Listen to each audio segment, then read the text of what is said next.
So hello dear बच्चा लोग, अभी आपके लिए हम एक नया सीरीज स्टार्ट करने वाले हैं जो क्लास 9 का होगा। और क्लास 9 में जितने भी फिजिक्स का पोर्शन है सबको हम स्टेप वाइज डिस्कस करते चलेंगे और सारे कॉन्सेप्ट के भयंकर तरीके से, बहुत ही स्पेशल तरीके से हम इसको समझेंगे, जो कि यूट्यूब की हिस्ट्री में आपको ऐसा कहीं नहीं मिलने वाला है जो हम आपको प्रोवाइड करने वाले हैं। तो हमारे चैनल पे आप जुड़े रहिए और देखते रहिए कि मैं किस तरह से फिजिक्स को पूरा का पूरा डिस्क्राइब करने वाला हूँ। और अगर आपने 9 का सारा जो भी सिलेबस है, सिलेबस के अकॉर्डिंग जो भी चीज दिया हुआ है फिजिक्स में, अगर हम उसको डीपली अच्छे से कॉन्सेप्चुअली क्लियर कर लेंगे, ठीक है, तो अब आने वाला जो हमारा क्लास होगा 11, तो उसमें हमें बहुत ही स्मूथली सारी चीजों का कॉन्सेप्ट ऑटोमेटिकली यहाँ पे आ चुका होगा, तो वहां पे भी हमारे लिए बहुत ही ज्यादा आसान हो जाएगा। और इतना ज्यादा आसान हो जाएगा कि हम 9th में ही 11 की सारी चीजों को भी स्टडी कर लेंगे, ठीक है ना। तो कुछ उस तरह से हम लोग अपने कॉन्सेप्ट को बिल्ड करेंगे। और जिसके लिए हम सबसे पहले 9 का जो चैप्टर लेने वाले हैं वो हमारा क्लास 9 का पहला चैप्टर, ठीक है, मोशन के बारे में हम डिस्क्राइब करेंगे यहाँ पे। तो सबसे पहले हम चलिए बात कर लेते हैं कि मोशन क्या होता है, व्हाट इज मोशन। तो मोशन क्या है, सबसे पहले हम बात करेंगे मोशन क्या है। सबसे यही पूछा जाएगा कि भाई मोशन क्या है। तो मोशन क्या है, आप ध्यान से देखिएगा। जैसे मान लेते हैं कि हमारे पास कोई कार है और ये कार चलना स्टार्ट करती है, एक पोजीशन से दूसरी पोजीशन में जाएगा। ये हमारा ए पोजीशन है। अब यही कार जो है कुछ दूर चलने के बाद में ये कहाँ पहुंच गया, ये पहुंच चुका है यहाँ पे, ठीक है ना। तो ये कार ए पॉइंट से बी पॉइंट पे पहुंच गया। तो जाहिर सी बात है, आप सिंपली ये तरीका बताइए कि अगर आप एक जगह से दूसरी जगह पे आप जा रहे हैं तो क्या उसमें टाइम स्पेंड होगा। तो यस, उसमें टाइम का कुछ ना कुछ स्पेंडिंग होगा, टाइम उसमें लगेगा। तो यहाँ पे लगा है टाइम, और जब ये टाइम लगा है तो जाहिर सी बात है इसने अपने पोजीशन को भी चेंज किया है। तो कार यहाँ से यहाँ जाने में क्या चेंज किया है, पोजीशन। तो हम यहाँ पे सीधा सीधा मोशन का डेफिनेशन क्या कह सकते हैं कि car as like a body, कोई भी बॉडी हो सकती है यहाँ पे, तो या फिर कोई भी ऑब्जेक्ट। तो object change into position with respect to time, ठीक है ना। तो object change into position with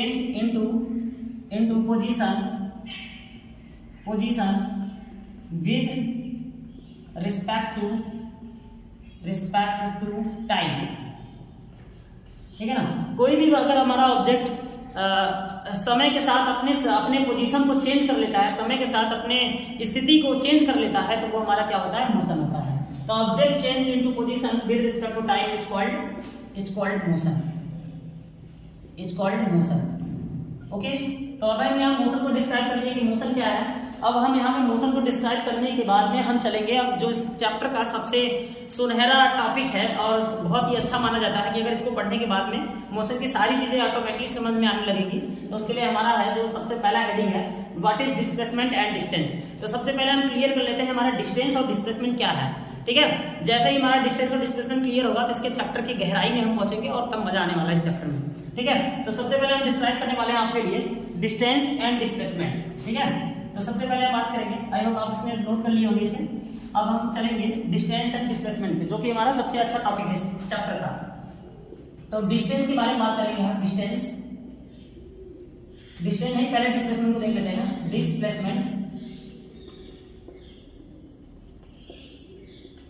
पहले हम डिस्प्लेसमेंट के बारे में बात कर लेते हैं। डिस्प्लेसमेंट को हिंदी में विस्थापन कहते हैं, विस्थापन। तो सबसे पहले हम विस्थापन क्या होता है इसको हम थोड़ा सा डिस्क्राइब करेंगे। सबसे पहले हम आपको एक छोटा सा क्वेश्चन देते हैं और आप बताइए हमें कि इसमें से विच पाथ शोज डिस्प्लेसमेंट। तो ए और ये बी पोजीशन हमने दे दिया और हमने ये क्वेश्चन बना रहे हैं, पाथ बना रहे हैं यहाँ पे। तो उस पाथ को देखते हुए आपको बताना है कि इसमें से विच पाथ शोज डिस्टेंस, विच पाथ शोज डिस्प्लेसमेंट। कौन सा पाथ इसमें डिस्टेंस और कौन सा पाथ डिस्प्लेसमेंट को शो कर रहा है। तो हमारा पाथ नंबर 1, पाथ नंबर 2 और पाथ नंबर 3। हमारे पास यहाँ पे 3 पाथ दिए हुए हैं और इन तीनों पाथ में आपको ये बताना है कि इसमें से कौन सा पाथ डिस्टेंस और कौन सा पाथ डिस्प्लेसमेंट को शो कर रहा है। तो सबसे पहले हम आपको समय दे देते हैं 5 सेकंड का और आप इसमें सोच लीजिए कि क्या बताना है आपको। आपको समय दे देते हैं 1, 2, 3, 4, 5। आई होप कि आपने अपना समय बिता लिया और आप सोच चुके होंगे कि इसमें से कौन सा पाथ हो सकता है डिस्टेंस और कौन सा पाथ हो सकता है डिस्प्लेसमेंट का। तो चलिए, पहले तो अगर आपको डिस्प्लेसमेंट के बारे में अच्छे से कॉन्सेप्ट क्लियर नहीं है तो सबसे पहले हम डिस्प्लेसमेंट को क्लियर कर लेते हैं और उसके बाद में इस क्वेश्चन पे आते हैं और फिर आप जाके बताइएगा कि कौन सा पाथ शो कर सकता है, ठीक है। तो चलिए यहाँ पे सबसे पहला हम कंडीशन बात कर लेते हैं कि डिस्प्लेसमेंट होने का कंडीशन क्या है। एज अ लाइक डेफिनेशन भी है ये, लेकिन हम डेफिनेशन की तरह नहीं इसको लिख रहे होंगे, बल्कि इसको हम कॉन्सेप्ट की तरफ लिख रहे होंगे, क्योंकि हमें वो डेफिनेशन चाहिए होता है जिससे हजारों क्वेश्चंस लग जाएं। हमें वो डेफिनेशन नहीं चाहिए होता है जिसकी वजह से एक भी क्वेश्चन न लगे, बस खाली डेफिनेशन आप रट्टा मार के और आप कुछ भी नहीं कर सकते हैं। इसलिए हमें कॉन्सेप्ट के अंदर जाना पड़ेगा और इसको देखना पड़ेगा कि ये क्या है। ठीक है, तो डिस्प्लेसमेंट में क्या है सबसे पहले कि इसमें फाइनल और इनिशियल, ये जो हमारा पॉइंट है वो हमारा क्या है, इनिशियल पोजीशन, और ये हमारा क्या है, फाइनल पोजीशन। तो जो भी चीजें हो रही होंगी वो फाइनल और इनिशियल के बीच में होता है। तो उसी तरह से हम यहाँ पे समझेंगे कि पहला होना चाहिए straight line path in between final and initial. Final और इनिशियल के बीच में अगर स्ट्रेट लाइन पाथ है तो वो हमारा क्या होगा, डिस्प्लेसमेंट होगा, पहली कंडीशन। दूसरे नंबर की हम बात कर लेते हैं कि shortest path in between final and initial. तो शॉर्टेस्ट पाथ होना चाहिए, shortest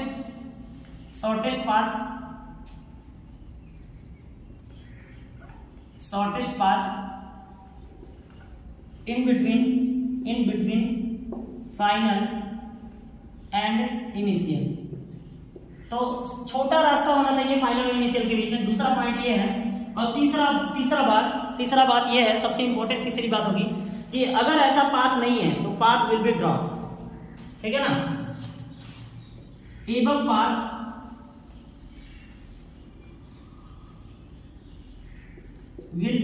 should be drawn, above path should be drawn. जो भी पाथ है, अगर ऐसा पाथ नहीं है तो आप क्या कर सकते हो, वैसे पाथ बना सकते हो। कैसा पाथ, स्ट्रेट लाइन होना चाहिए और क्या होना चाहिए, शॉर्टेस्ट होना चाहिए। तो अगर ये दोनों पाथ नहीं है फाइनल इनिशियल के बीच में, तो आप वहां पे क्या कर सकते हो, वो पाथ को ड्रॉ कर सकते हो। अगर आप उस पाथ को ड्रॉ कर दिए तो वो हमारा जो पाथ होगा वो एक्चुअल में क्या दिखा रहा होगा, डिस्प्लेसमेंट को बता रहा होगा। ठीक है, तो आप यहाँ पे देखिए कोई भी पाथ बता रहा है, यहाँ पे पहला पाथ स्ट्रेट लाइन, ना तो ये स्ट्रेट लाइन है, ना तो ये स्ट्रेट लाइन है, ना तो ये स्ट्रेट लाइन है। इसका मतलब इसमें से कोई भी रास्ता डिस्प्लेसमेंट नहीं है।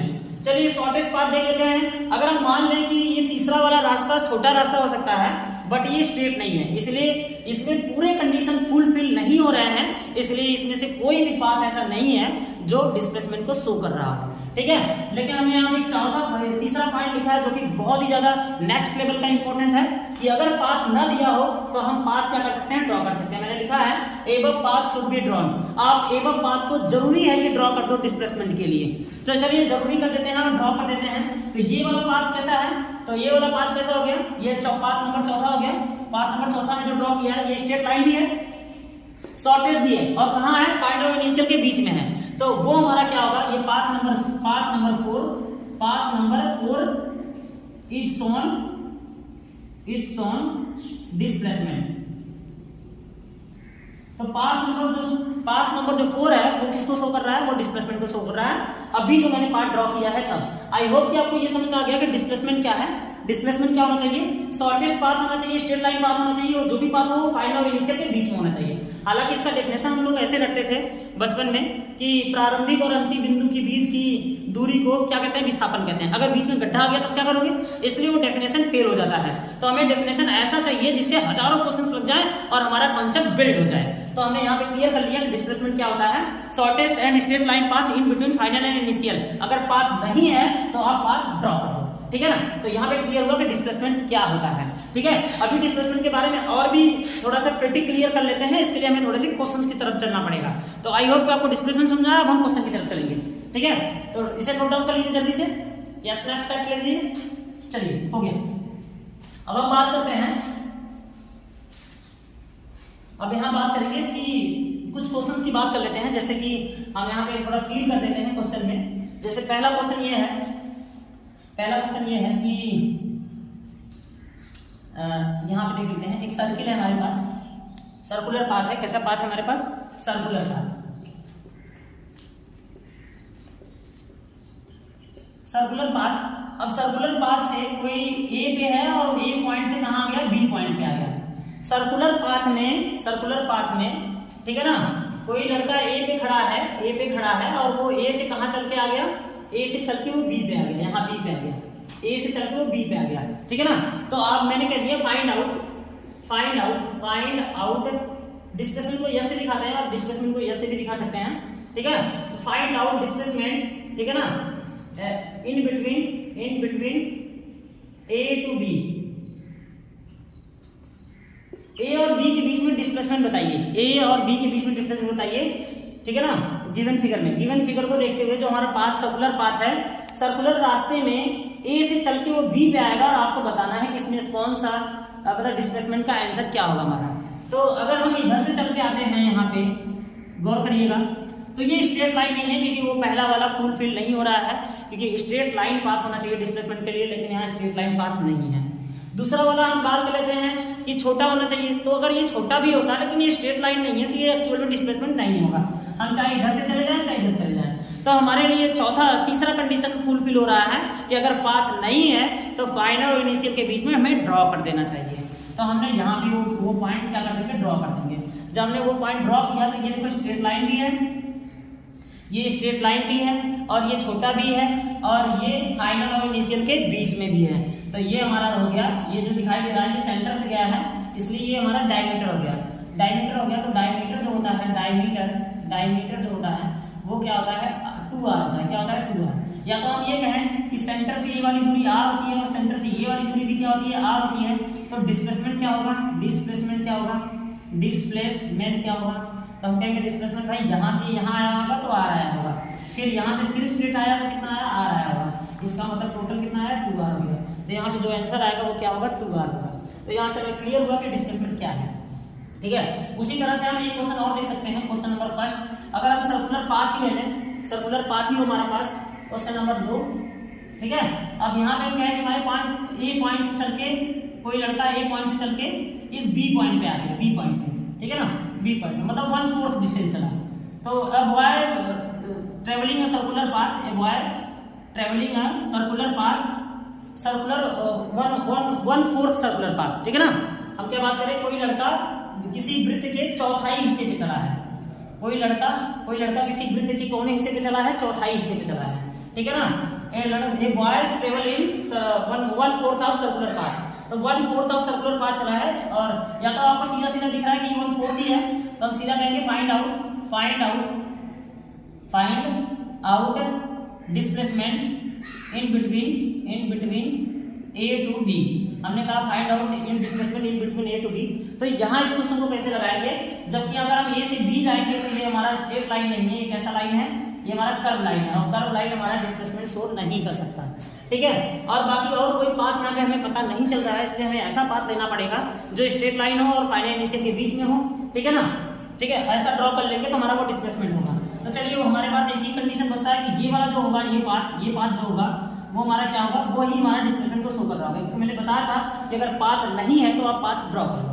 तो हमने ये वाला पाथ ड्रॉ कर लिया और अब यहाँ से हम चेक करेंगे कि अगर हम सेंटर पे आते और सेंटर से फिर यहाँ पे जाते तो सेंटर से यहाँ तक की दूरी r होती है और सेंटर से फिर से सर्कमफेरेंस की डिस्टेंस क्या होती है, फिर से r होती है। तो हमें तो ये वाला डिस्टेंस चाहिए, ये वाला डिस्टेंस चाहिए। तो चलिए इस ट्रायंगल को बाहर निकाल लेते हैं और गौर से समझते हैं कि आप देखेंगे कि यहाँ से यहाँ ये r है और यहाँ से यहाँ ये भी क्या है, r है। तो ये वाला डिस्टेंस चाहिए क्योंकि यही वाला डिस्टेंस क्या है, स्ट्रेट लाइन है और फाइनल इनिशियल के बीच में भी है। देखिए हम यहाँ से यहाँ नहीं आ सकते, यहाँ से यहाँ आने में यहाँ कर्व हो रहा है, यहाँ घूम रहे हैं और फाइनल इनिशियल के बीच में ना होने के कारण ये फाइनल इनिशियल के बीच में तो है एक तरह से, लेकिन हम ये नहीं कह सकते ये स्ट्रेट लाइन नहीं है। अगर ये स्ट्रेट लाइन नहीं है तो ये डिस्प्लेसमेंट शो नहीं कर सकता, इसलिए हमें स्ट्रेट लाइन वाला वो रास्ता चाहिए था जो फाइनल इनिशियल के बीच में हो। तो ये वाला हो गया और यहाँ पे जो बना वो 90 डिग्री का बना है। तो यहाँ पे हम पाइथागोरस थ्योरम अप्लाई कर सकते हैं और पाइथागोरस थ्योरम क्या कहता है कि यहाँ पे होता है, ये हमारा बेस है, ये हमारा परपेंडिकुलर है। तो पाइथागोरस थ्योरम होता है परपेंडिकुलर का स्क्वायर प्लस बेस का स्क्वायर। तो यहाँ पे हो जाएगा हमारा 2 टाइम ऑफ r स्क्वायर और 2 टाइम ऑफ r स्क्वायर से हमें मिलेगा r अंडर रूट में 2 मिलेगा और हमें यहाँ पे r अंडर रूट में 2 मिल चुका है, जो कि ये हमारा क्या होगा, डिस्प्लेसमेंट होगा। यही हमारा क्या होगा, यही हमारा डिस्प्लेसमेंट होगा, r अंडर रूट में 2, ठीक है। तो डिस्प्लेसमेंट यहाँ पे निकल गया। तो आई होप थोड़ा सा आपको क्लियर हुआ है कि डिस्प्लेसमेंट यहाँ पे क्या है। एक क्वेश्चन और ले लेते हैं और वहां से फिर से एक बात समझने की कोशिश करते हैं। जैसे कि मैंने कहा कि ये देखो यहाँ पे ये 3 मीटर और ये कितना मीटर का है, 4 मीटर का। और मुझे यहाँ ए से यहाँ पे ए और बी, ठीक है, नाम रख देते हैं इसका थोड़ा सा हम, ठीक है। हमें ये ए से ये 3 मीटर का, ये 4 मीटर का, और हमें कहाँ जाना है, हमें ए से कहाँ जाना है, हमें बी से कहाँ जाना है, ए बी और इसे नाम देते हैं सी। तो हमें सी टू ए पे जाना है, हमें सी से कहाँ जाना है, ए पे जाना है। तो सी से ए पे जाना है, तो अगर हम सी से बी वाला रास्ता लेंगे, बी से ए वाला रास्ता लेंगे, तो ये स्ट्रेट लाइन नहीं है। और अगर ये फाइनल इनिशियल के बीच में भी है तो ये शॉर्टेस्ट पाथ नहीं है। अगर ये फाइनल इनिशियल के बीच में नहीं है, शॉर्टेस्ट पाथ नहीं है, तो ये डिस्प्लेसमेंट हो नहीं सकता। तो हमें कौन सा पाथ चाहिए होगा, हमें ये वाला पाथ चाहिए होगा, जो क्या होना चाहिए, स्ट्रेट होना चाहिए। मतलब यही वाला वो पाथ है जो क्या है, स्ट्रेट लाइन है, और उसके बाद में फाइनल इनिशियल के बीच में भी है, ठीक है ना, और छोटा भी है। तो ये हमारा डिस्प्लेसमेंट है। एसी वाला रास्ता जो दिखाई दे रहा है हमारा कौन सा रास्ता है, छोटा रास्ता है। तो हम ये कैसे निकाल लेंगे, तो ये 4 मीटर, ये 3 मीटर, ये देखिए ये पाइथागोरस थ्योरम में जाएगा कि ये 90 डिग्री का कोण बन रहा है यहाँ पे, और ये अंडर रूट में आ जाएगा 3 का स्क्वायर प्लस 4 का square will be equal to कितना हो जाएगा, अंडर रूट में 25, और अंडर रूट 25 से कितना हो जाएगा 5। तो यहाँ हमारे पास डिस्प्लेसमेंट क्लियर हो गया, ये डिस्प्लेसमेंट कितना है। तो हमें वही वाला पाथ लेना है जो स्ट्रेट लाइन हो, और क्या हो, स्ट्रेट लाइन हो, छोटा हो, रास्ता शॉर्टेस्ट हो, और अगर पाथ नहीं है तो पाथ हम ड्रॉ कर रहे होंगे। तो आई होप कि आपको डिस्प्लेसमेंट समझ में आ गया। अभी और भी क्वेश्चंस ले लेते हैं हम इसमें समझने के लिए कि डिस्प्लेसमेंट क्या है, ठीक है। तो अभी आपको डिस्प्लेसमेंट के बारे में मैंने बताया, डिस्प्लेसमेंट का एक और नया क्वेश्चन देख लेते हैं जो कि बहुत ही प्यारा सा क्वेश्चन है ये, ठीक है। तो जैसा कि ये क्वेश्चन में क्या है कि ये कार ए पॉइंट से लेके बी पॉइंट पे जा रहा है, फिर बी से ये सी पे आएगा, फिर सी से ये ए पे आएगा। अब ये तीनों पोजीशन हमें डिस्प्लेसमेंट बताना है। तो जिस तरह से हमने कहा कि find out displacement at point A to B, A से बी तक का, बी से सी तक का, A to B to C, B to A तक का। तो सबसे पहले हम डिस्प्लेसमेंट देखेंगे ए से बी तक का। तो डिस्प्लेसमेंट ए से बी तक में क्या हो रहा है कि अगर ये ए से बी तक गया है तो टोटल कितना दूर गया है, ए और बी के बीच में जो डिस्टेंस है वो कितना है, 15 किलोमीटर। तो ए से बी तक का जो दिखाई दे रहा है वो 15 किलोमीटर हो जाएगा, और ये रहा इसका पहला आंसर, पहले वाले का आंसर। दूसरे वाले के लिए हो जाएगा, ये ए से गया बी पे और बी से फिर सी पे आ रहा है, ठीक है ना, मतलब B to C, A to B to C. तो अगर हम बी टू सी बात करें, डिस्प्लेसमेंट बी टू सी की बात करें, तो पहले ये गया कितना, तो गया 15 किलोमीटर, और उसके बाद में यहाँ से रिवर्स कितना हुआ, तो रिवर्स हो रहा है, ये जो घर है, जो हाउस है, वो 4 किलोमीटर डिस्टेंस है बी से और सी के डिस्टेंस के बीच में। तो 15 किलोमीटर माइनस 4 किलोमीटर, तो यहाँ पे आ जाएगा आपका 11 किलोमीटर, ठीक है। अब यहाँ पे हम बात करेंगे तीसरा पॉइंट के बारे में बात करेंगे। तीसरा, तो ए से बी पे गया, बी से सी पे आया, सी से ए पे आ रहा है, तो टोटल यहाँ से वहाँ गया था तो 15 किलोमीटर दूर था, ए टू बी टू ए। तो हम बात करेंगे अगर डायरेक्टली स्ट्रेट लाइन में गया तो कितना गया, 15 किलोमीटर।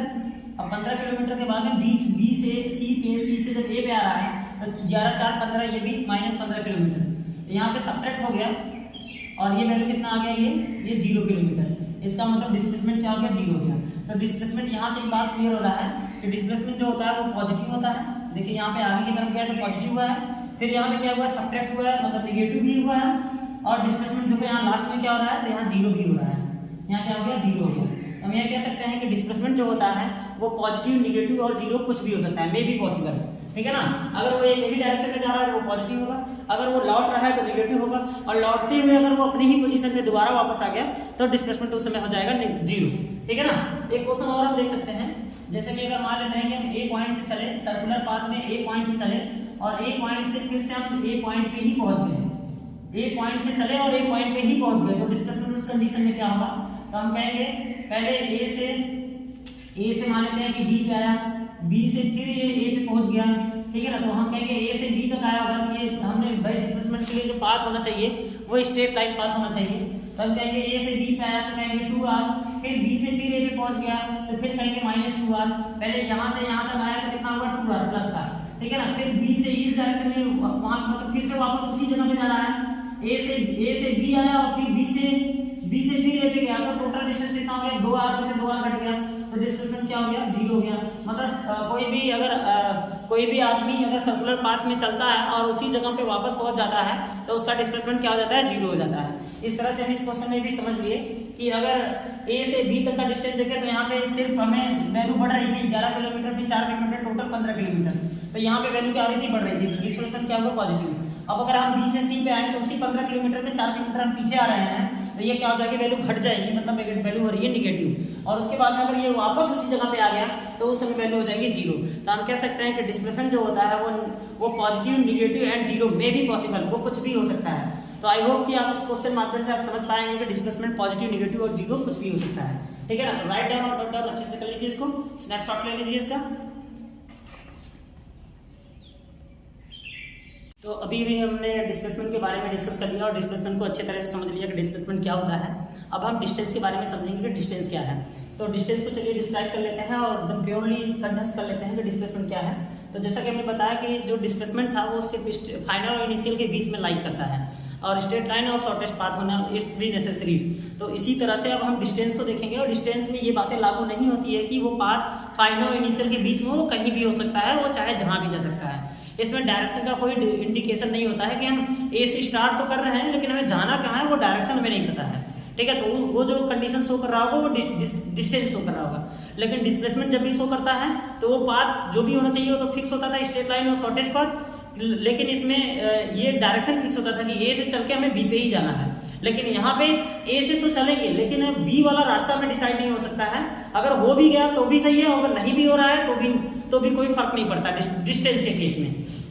तो यहाँ पे डिस्टेंस देखेंगे तो हमने कहा भाई total length of path covered by object, जो पूरे रास्ते की लंबाई होती है किसी ऑब्जेक्ट के द्वारा कवर करने में जो पूरे रास्ते की लंबाई होती है वही क्या होता है, हमारा डिस्टेंस होता है। तो उसी तरह से हम यहाँ पे समझ लेंगे, जैसे हमारे पास पाथ नंबर 1, पाथ नंबर 2 और पाथ नंबर 3 है, तो हम कह सकते हैं कि पाथ नंबर 1 और पाथ नंबर 2 और पाथ नंबर 3 ये सब के सब रास्ते जो क्या है वो डिस्टेंस है। बट यहाँ पे एक कंडीशन लागू होती है कि पाथ नंबर 3 सिर्फ और सिर्फ क्या शो कर रहा है, डिस्प्लेसमेंट को शो कर रहा है। लेकिन पाथ नंबर 1, 2 और 3 तो वो सब के सब क्या है, डिस्टेंस है। इसका मतलब ये है कि डिस्प्लेसमेंट जो है ना वो डिस्टेंस हो सकता है, लेकिन डिस्प्लेसमेंट डिस्टेंस हो सकता है, लेकिन डिस्टेंस जो है वो डिस्प्लेसमेंट नहीं हो सकता है। आप देखिए यहाँ पे ध्यान रखिए, तो एक पाथ नंबर 1, पाथ नंबर 2 और पाथ नंबर 3 सबके सब डिस्टेंस है। लेकिन यहाँ पे बात करें तो केवल और केवल पाथ नंबर 3 ही जो है वो डिस्प्लेसमेंट है, ठीक है ना। पाथ नंबर 3 ही डिस्प्लेसमेंट शो कर रहा है, पाथ नंबर 1 और पाथ नंबर 2 डिस्प्लेसमेंट को शो नहीं कर सकता है, क्योंकि इसकी कुछ कंडीशंस होती है जो कि हमने बता रखा है। इसी तरह से हमने बताया कि देखिए इसमें एक ऐसा पाथ है तीसरा भी पाथ जो है वो डिस्टेंस भी है और डिस्प्लेसमेंट भी है। तो एक कंडीशन ऐसा है जिसमें कि डिस्टेंस डिस्प्लेसमेंट की क्या होता है, बराबर में होता है। तो इसके रिलेशन की भी हम बात कर लेते हैं। देखिए यहाँ पे path number 1, path number 2, path number 3 ये क्या है, बड़ा वैल्यू है, बड़ा वैल्यू मतलब सभी के सभी रास्ते क्या हो सकते हैं, सभी के सभी रास्ते क्या हो सकते हैं, डिस्टेंस हो सकते हैं, मतलब डिस्प्लेसमेंट भी डिस्टेंस हो सकता है। लेकिन पाथ नंबर 3 ही सिर्फ डिस्प्लेसमेंट है, इसका मतलब डिस्प्लेसमेंट छोटा होता है, डिस्टेंस क्या होता है, बड़ा होता है। तो अगर हम बात करें कि रिलेशन अगर कोई पूछ दे तो relation between S and D, मतलब डिस्प्लेसमेंट और डिस्टेंस के बीच में रिलेशन क्या है, तो हमने बताया कि डिस्टेंस क्या होता है, वो बड़ा भी होता है, कंफर्म बड़ा होता है, क्योंकि इसमें सारे पाथ इनमें सिर्फ वैल्यू प्लस में होती है, ये बड़ा होता है, ठीक है। इनमें बहुत सारे रास्ते आ जाते हैं इसलिए बड़ा होता है डिस्टेंस। और एक ऐसा कंडीशन होता है जो इक्वल होता है किसके, डिस्टेंस के। तो ये distance greater or equal to displacement, ये जो बन के यहाँ पे दिख रहा है यही हमारा क्या है, relation between distance and displacement है। तो इसको इस पॉइंट को नोट डाउन कर सकते हैं, काफी ज्यादा इंपॉर्टेंट है ये, ठीक है। अब यहाँ पे बात करते हैं, क्वेश्चन की बात कर लेते हैं। जैसे कार ए से चलती कार बी पे गई है, तो कार ए से चलती कार अगर बी पे गया है और ये फिर से ए और बी का जो डिस्टेंस है, टोटल डिस्टेंस क्या है, 10 किलोमीटर। तो एक ही डायरेक्शन में गया तो 10 किलोमीटर, फिर बी से चल के फिर वो ए पे वापस आ गया 10 किलोमीटर चल के। तो हमने देखा था कि डिस्प्लेसमेंट के केस में अगर जिस पॉइंट से हम चले उसी पॉइंट पे वापस आ जाए तो हमारा डिस्प्लेसमेंट क्या हो जाता था, 0 हो जाता था।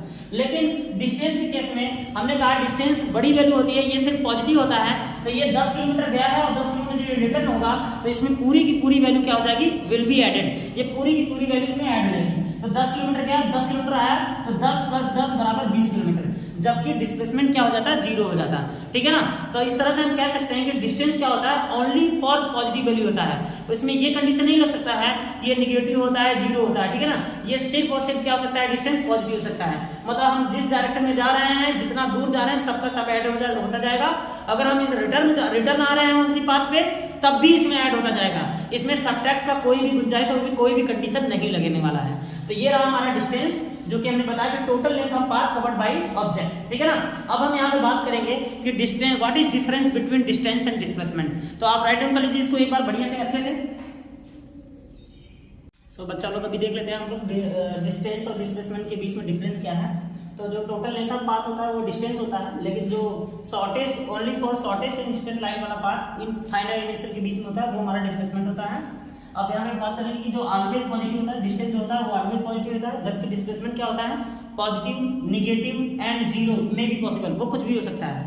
ठीक है, अब हम यहाँ बात करते हैं कि डिस्टेंस क्या है। डिस्टेंस स्केलर क्वांटिटी है, और लेकिन डिस्प्लेसमेंट क्या है, वो वेक्टर क्वांटिटी है। ठीक है, और इसका यूनिट मीटर होता है, तो इसका भी यूनिट क्या होता है, मीटर ही होता है। तो ये जो है ये इसका डिफरेंस है। आप अच्छे से डिफरेंस को लिख लीजिए।